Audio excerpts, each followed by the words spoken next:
Hola a tots i a totes, bona tarda. Estem aquí amb una nova lectura de primavera. Uh, Avui amb Tatiana Tibolek, amb El verano en que mi madre tuvo los ojos verdes. Una lectura imprescindible de totes. Uh, Tatiana Tibolek és una autora d'un talent líric inimaginable, amb una capacitat poètica que, que, que et deixa bocabadat cada frase que escriu i que no pots parar de llegir la seva obra. És una autora de Moldàvia que va venir és periodista, que va treballar durant molts anys a Moldàvia, però que va venir a viure amb la seva família a París fa uns anys i que llavors va ser quan va començar la seva carrera com a escriptora de novel·les. De fet, en una entrevista explicava que en aquesta novel·la, El verano que mi madre tuvo los ojos verdes, on ens parla de la nostàlgia, ens parla de la tristor, que diu que són sentiments que ella estima i aprecia i que l'ha deixat tan buida que ara li costa pensar en que pugui tenir una nova novel·la, no? Com si tingués un peron d'escriptura, perquè realment es troba que s'ha buidat, no? Amb tot el que ens ha explicat en aquesta novel·la. Ens explica que a Romania parlar malament d'una mare és com gairebé un pecat, no? Perquè és una figura com gairebé sagrada. Però en canvi Alexei, el protagonista de la novel·la, que ens parla a través de com un diari de la seva època d'adolescent i després de la seva època d'adult, al principi, quan és adolescent, odia totalment a la seva mare, l'odia completament.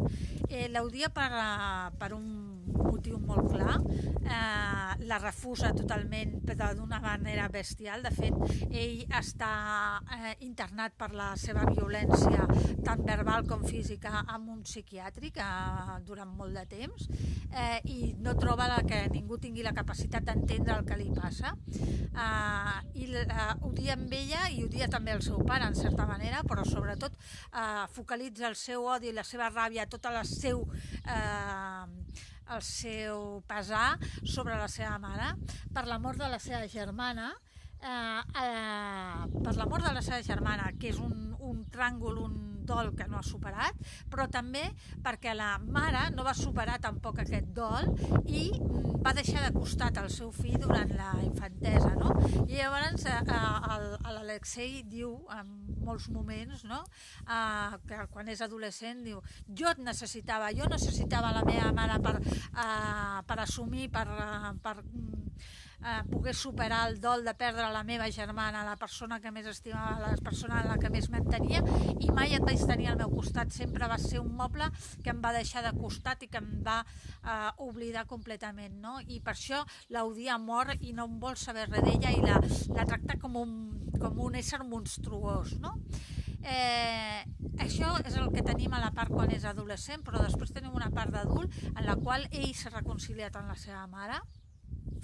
Ell és una persona que a més és un artista famós i que s'ha fet ric a través del seu art, però té també un moment que està en blanc i que no té creativitat i no fa noves obres, i el seu psicòleg li diu que faci com un diari, com a forma de que a l'escriure'l això pot ajudar a desencallar la falta de creativitat i pot fer com un clic, no?, en la seva manera de veure les coses. I és aquest diari, no?, que ens explica tot el procés de quan va ser adolescent fins a ara quan és adult, no? I llavors a través d'aquest diari anem veient l'últim estiu que va passar amb la seva mare.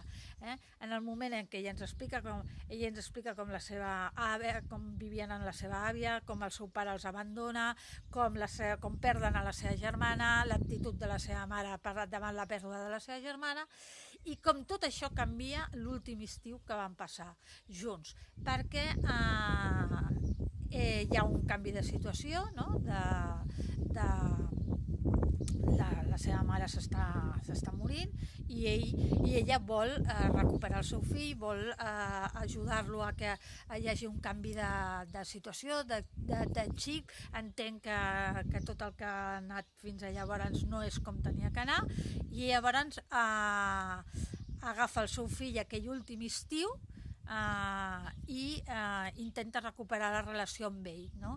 I tot aquest estiu que ens explica en el llibre és com mare i fill reinicien aquesta relació entre els dos, i com el monstre es va construint a poc en persona als ulls del fill, no? I com això va reconstruint també la ment del fill i va recuperant el monstre, que el fill també s'ha convertit en aquest monstre violent i ple de ràbia, es va construint una altra vegada i es va reconstruint com a persona, no? I és tot aquest procés el que és aquest últim estiu, no?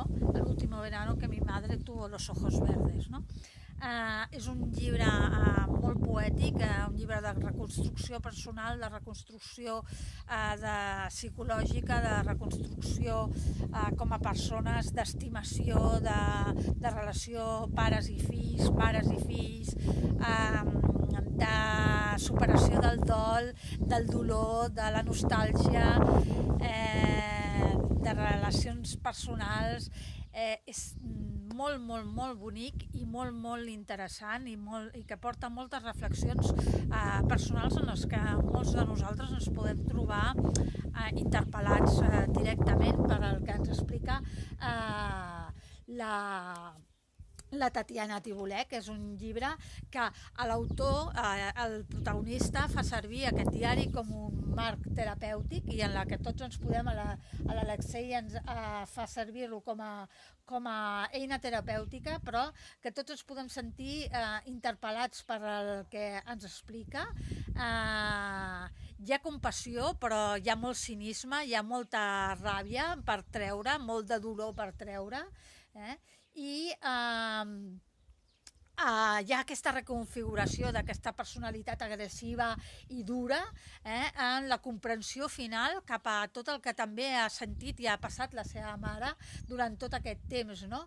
I l'autora aconsegueix, a més, un equilibri perfecte per no caure mai en el que podria semblar un llibre d'autoajuda. No, en cap moment, mai.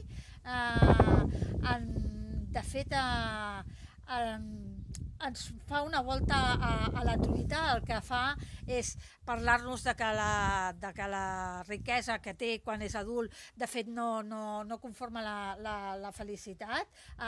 L'Alexei ha de superar tots aquests passos traumàtics que ha tingut la seva vida, en la seva pròpia parella, en la relació amb la seva mare, etc. I ha de deixar de culpabilitzar-se per com ha fet la seva vida i fins a on l'ha portat, i ha d'entomar la vida de front, no, diguéssim. Veiem un talent molt fort amb aquesta escriptora, que, com diu ella, que s'ha buidat en aquest llibre i que no sap si en tindrà un de nou. Doncs esperem que se'n torni a omplir ben aviat, perquè val molt la pena, i us llegirem un petit fragment del llibre perquè a veure si us fan ganes de tastar-lo. Diu així. A veure, aquí. Esta mujer, a la que había odiado sin motivo en la adolescencia, hizo por mí en unas pocas semanas más que todos los psiquiatras durante el resto de mi vida. Ella fue el pentágono que me devolvió la vida y me ayudó a olvidar todo lo que había de qué olvidar. La miraba cuando se movía por la casa con su vestido de flores, como una matriosca, acarreando con cuidado su enorme barriga con la que la muerte no tenía nada que hacer. Solo allí, en aquella barriga, nos queríamos de verdad y seguíamos viviendo todos, los unos en los otros, mi madre, Mica y yo. Nos sentábamos todas las tardes ante la mesa redonda para comer pato con manzanas asadas y beber compota de melocotón. Allí en la barriga mi abuela recuperaba la vista, Mica estaba viva y yo sonreía. Mi padre era Pavel, el de los ojos azules, y mi madre trabajaba como profesora de biología, como rezaba en su diploma.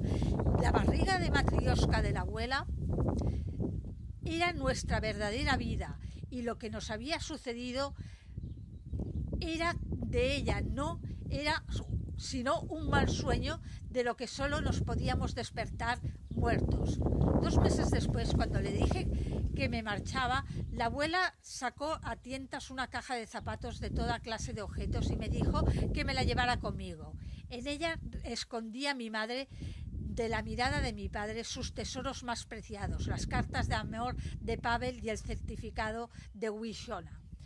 I fins aquí, doncs, aquesta petita lectura per fer-vos una mica de dentetes de llegir aquest llibre tan interessant de Tatiana Tibolek, que espero que us hagin vingut ganes de tastar-lo.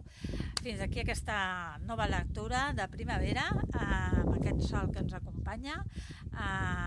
Fins a la propera lectura. Gràcies a tots i a totes.